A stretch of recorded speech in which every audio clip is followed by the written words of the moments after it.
Now, bunting nowadays is so much more than just street parties.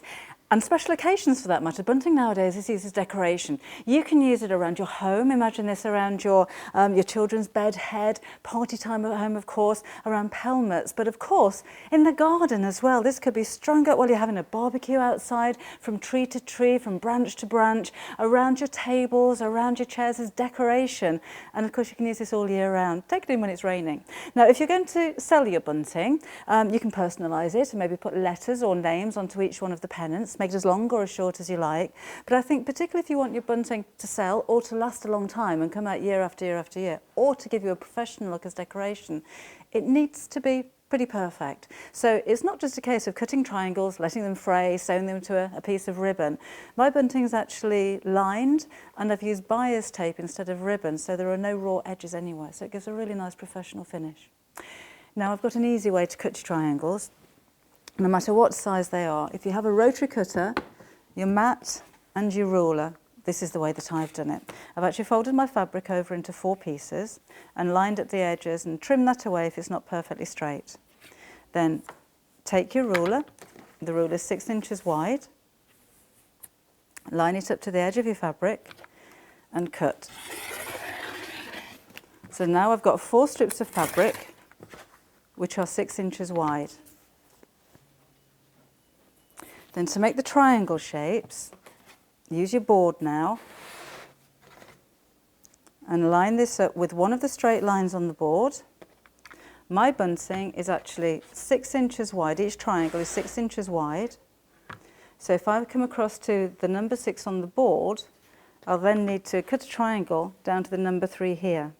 Now you can mark that with a pen or a pencil if you wanted to, but once you get into the rhythm, if you like, it's actually very, very quick. You don't have to bother. So cut one triangle, that comes away. Keep that lined up. I think I need a new blade. Across to that 6-inch mark, which is here, number 6 down to the point, and cut. And then my next triangle is going to be 6 inches across this way, so I'll go from 3 up to number 9 and cut that direction. Now this works if you have a random pattern, like the spots that I'm using. If you're making your pennants with a fabric that has a pattern that has that needs to go in one direction, then you will need to, well, you'll waste a bit of fabric actually, because all of your triangles will have to point the same way. But simply go all the way across your fabric, and each time I make a cut, I'm saving fabric and I'm making 4 triangles each time. So now I'll show you how I sewed those together. So don't need those anymore. Oh, there's a machine. There we go. You don't need any special kind of sewing machine. You just need a machine that'll make a straight stitch. And I've got a few triangles cut here already, so I'll just show you how I sewed those together. Right sides together, which means that the pattern sides face each other. These should be equilateral triangles, so it doesn't matter which 2 sides you sew together. And I'm simply going to sew down one side, leave the needle down, back up the other side, and then turn it the right way out. I know it's only bunting, but I like to do a little bit of a back stitch to start with, so that when I turn it inside out, my stitches don't come undone. I'm stitching about 1/4 of an inch in. It doesn't matter whether it's 1/4 of an inch or 1/8 of an inch or whatever the measurement is, as long as it's the same on each triangle. If this is just for you, if it's a throwaway bunting for a party, if it's a one-off occasion, you don't need to go to this much trouble. But I'm trying to get these as perfect as I can so that they're going to last a long time. So there's my triangle. My scissors down here somewhere. There we go, always lose those. Before I turn it the other way out, where the stitches go into the point, I'm going to trim away the excess fabric from that point. It won't be a perfect point when I turn it the other way around, but I want it to be as sharp as I can. So push your finger in, turn that the other way, and push it through. Now if you had a pencil or something blunt, don't use your scissors, you can push the point out.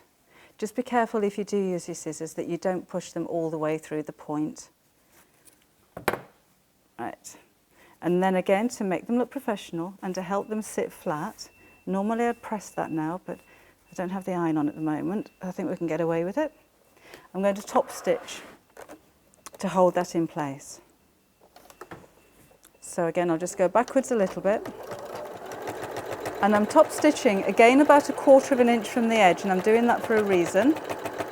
It's because when I get to the point, if you're sewing too close to the edge, when you turn your fabric around, it won't flow underneath the foot very easily. It might get caught at the back.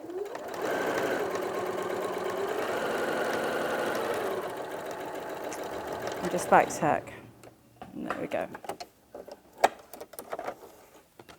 Now when you've turned them inside out and you've sewn, you'll have these 2 little ears that poke out. So chop those off, make it nice and straight. And any loose threads that you have at this time as well, because we don't want those hanging off your bunting when it's finished. So there I've got my perfect little triangle. So build up a few of those, and then we're going to put them onto the bias tape. Now bias tape, if you weren't aware, is a piece of fabric that's cut on the bias. It doesn't need to be for this, to be honest. But this is actually a striped fabric where the stripe would have been going north and south, but the strip has been cut on the diagonal. That helps to stop the fabric from fraying. It also gives it a bit of stretch. It's been pre-folded over twice so that the raw edges are hidden. And this is actually a bought piece of bias tape, so this is as it comes off the roll. And the reason I like using this is that when you trap your pennants inside there are no raw edges, so all of this is kept nice and neat. I've spaced mine by a couple of inches. If you just get my pins, if you wanted to pin those, you can do. If you're a more confident sewer, then just go for it. So I've done alternate blue on white and white on blue spot. Fold that over, pin if you wanted to at this stage, and then sew. So I'll just put a couple of more of those on. I'm not going to pin on mine, just so this is a little bit quicker, we can get this finished sooner. And sew both together. Try and keep that line as straight as you can, and I'm sewing about halfway down the centre, so I know that my pennant is going to be trapped inside. Leave the needle in the down position while you put your next piece in. Space those out the same distance so it looks nice and neat.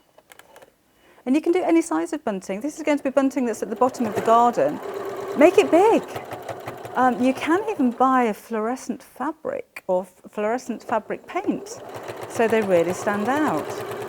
If it's maybe a decoration that's going around a table or a coffee table, then use a smaller triangle. Okay, I'll put my final one in here. Keep that folded over nice and neat. When you get to the end of the section where the triangles are, carry on folding over that bias tape in half and just sew it together as long as you need it. Allow yourself enough to tie that, no matter what it's going to be tied to. It could be a tree or just to the top of the window frame. So I always had a little bit extra, because it's easier to cut it down than it is to make it longer. And I think that's quite long enough. Again, trim back all of your loose ends at this point, and then go hang your bunting and enjoy the party.